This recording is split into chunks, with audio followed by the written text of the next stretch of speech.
Hey everyone, my name is Shauna, and today we will be looking at the 1/7 scale Darling in the Franxx 02 For My Darling figure by Good Smile, or simply put, 02 Bride version. I pre-ordered this figure through Solaris Japan for a total of $289 including shipping. Right off the cuff, I will say this is a very premium figure, and if you didn't pre-order it, you're going to have a hard time finding it if you don't pull the trigger soon. She's available on some websites, but is either out of stock already or yet to be released for a purchase.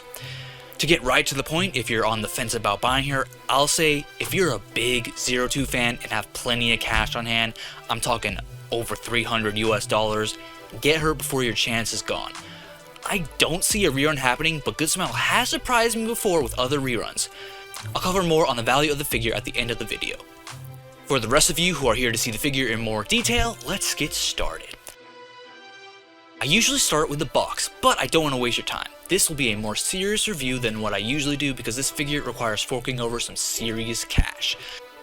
She was created based on this illustration by Atsushi Nishigori, which was drawn for the purpose of turning it into this very figure.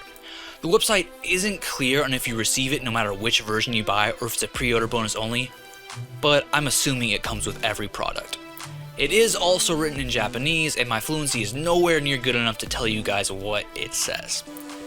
Now, let's start at the head and work our way down. Adorned with a sweet smile of joy, 02's head sculpt is as perfect as I could expect. There are no fangs present in that wide open smile. Personally, I prefer her with fangs, but considering the figure and the situation, a wedding, it makes sense why they're absent. A small warning, her horns are very sharp. Her hair is very flexible where it needs to be and stiff where it doesn't. I don't see this breaking barring a fall, which I feel goes without saying. You do not want to drop this figure, ever. The veil is a mix of transparent and translucent plastic. It comes as a separate piece in the box and feels nearly unremovable after setting it in place. I'm sure it is removable, but it is so difficult I dare not try and worry of damaging anything. Instead, I will remove the head to get a better look at it.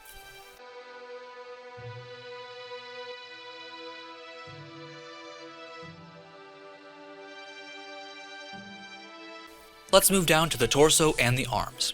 There is a very nice and shiny sheen to these sleeves and the rest of the outer dress. Some may find the main dress here a bit risque. I agree that it is more revealing than any wedding dress I've seen, yet I personally can only see it as elegant and beautiful rather than sexual. One thing I wasn't too attracted to in the promo art was the bouquet lance because of how large it seemed. Let's take a look at it more closely, then leave it removed from her hand to give you a better look at the larger outer dress. It is very flexible, so there's no need to worry about accidentally snapping it when sliding it into her hand. It's a good snug fit, and I've not had any paint chipping it like some other Good Smile products I've purchased. Although, I'm not sure the plastic on this handle is even painted to begin with, so that might be why. Here we have the main feature of the larger dress that makes it look quite futuristic. Almost as if it is levitating around her hips. I don't know if that is what the designer was going for, but it looks really good regardless.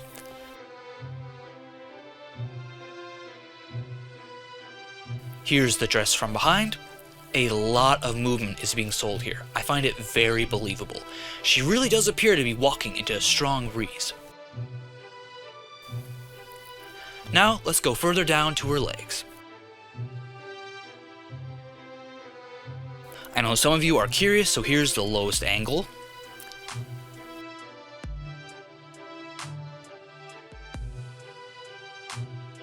I personally really like the detail on the legs and shoes here.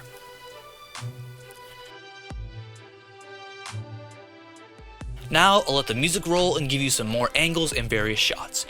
There are chapters in this video, so you can easily skip ahead or to the end of the video to hear my final thoughts if you want to.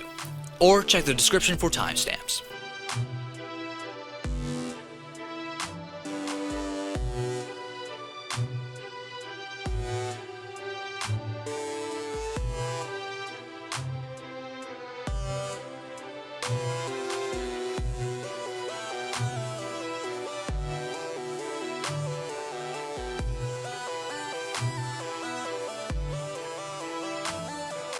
This may be one of my favorite bases of a scale figure ever.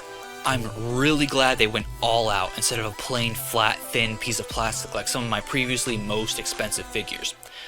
The incline hits right up to the floor, and I love the double X's and color scheme of the back. The overall look is very, very slick.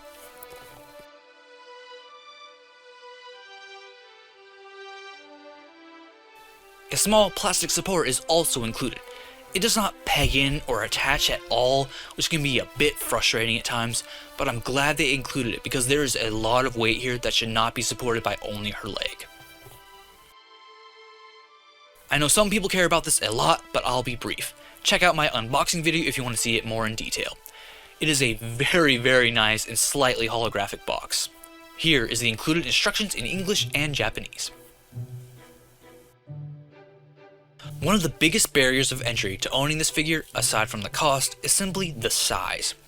Here is an exact floor plan of dimensions you'll need to display her comfortably. I recommend setting her on a relatively high shelf, eye level or higher.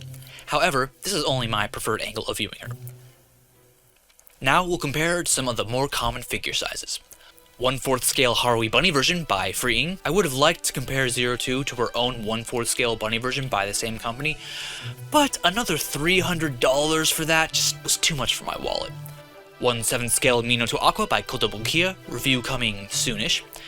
Pop-Up Parade Dark Magician Girl, and the Nendoroid Yangui Fei, whose review is already up on my channel. And for a little extra, here are the Darling in the Franxx Blu-rays. The quality of the plastic here is S tier. It is good smile after all, and this is the most premium feeling figure I have ever had. Ever. And the cost definitely reflects that. The figure itself is gorgeous, stunning, and it really demands your attention.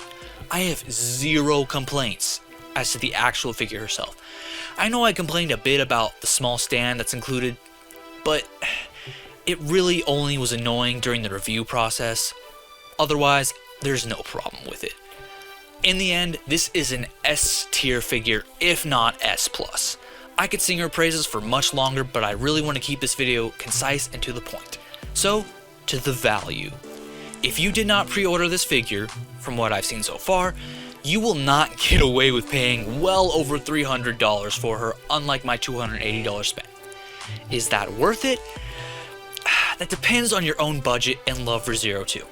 She really resonated with me as a character and is one of my favorites. So, it was a no-brainer for me. But, don't take this purchase lightly.